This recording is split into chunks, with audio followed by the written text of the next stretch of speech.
Hi everyone, I'm Whitney from Sugar and Sparrow, and today I'm going to share everything you need to know about getting the perfect buttercream consistency for cake and cupcake decorating.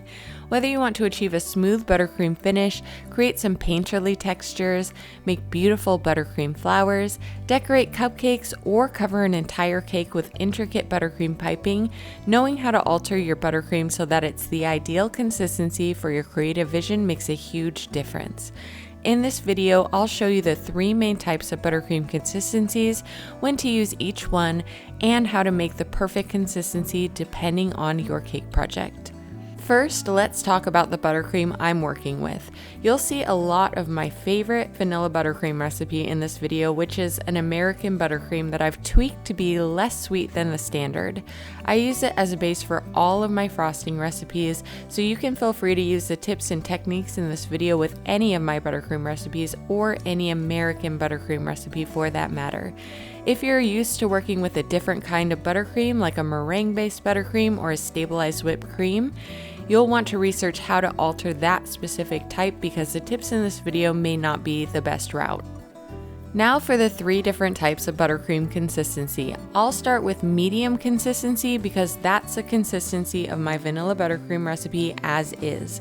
Medium consistency is the most versatile of all the consistencies, perfect for using as a filling between cake layers, adding a crumb coat, frosting a smooth buttercream finish, and even decorating cupcakes with piping tips.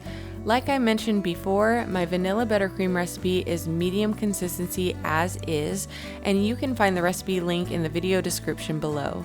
Regardless of the buttercream recipe you're working with though, you can check to see if your buttercream is medium consistency by dipping your spatula into it and observing the shape of the peak. It should be a soft peak that holds its shape for at least a few seconds when you turn it right side up. Now let's talk about thin consistency. If you're wanting to paint with buttercream, pipe some lines or write a message, or frost a super thin final layer of buttercream like the one that I talk about in my smooth buttercream cake hack video, which I'll also link below, you'll want to go with a thin consistency buttercream. This will spread a bit easier than medium consistency, which can especially come in handy for the more painterly styles.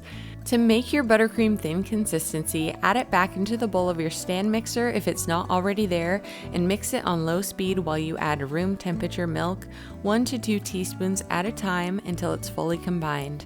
Repeat if you need to until the desired consistency has been reached. To test it, you should be able to dip your rubber spatula into the buttercream and it will come out with super soft peaks that don't really hold their shape but also aren't too melty.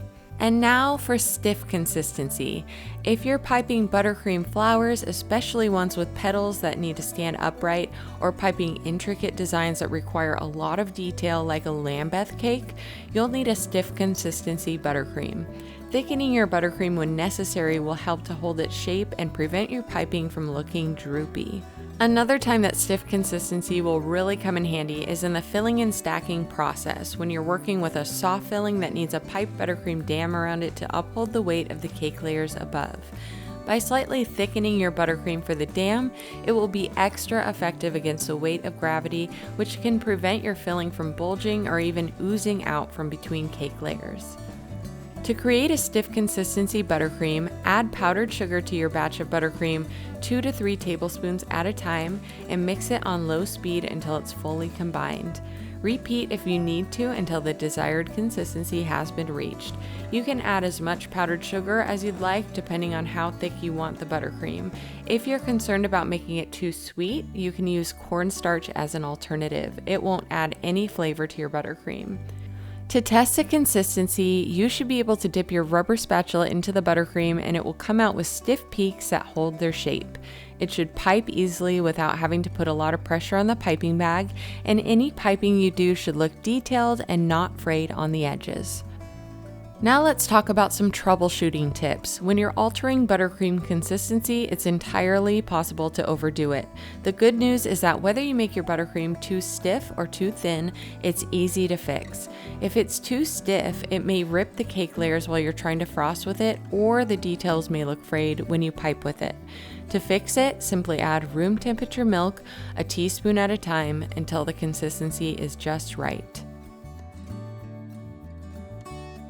If it's too thin or runny, it may look soupy, bulge out from between your cake layers when used as a filling, or the details may droop when you try to pipe with it. To thicken your buttercream, simply add more powdered sugar, 2 to 3 tablespoons at a time until the desired consistency is reached.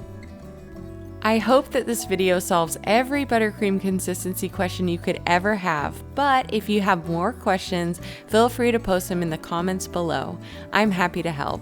If you want to learn more about cake baking and decorating, be sure to follow along with this Cake Basics series and all of the fun cake decorating tutorials and recipe videos I release on my YouTube page. Hit that subscribe button so you never miss a new one. You can also head to my blog at sugarandsparrow.com for all my favorite recipes, baking tips, cake decorating tutorials, and so much more. Thanks for watching!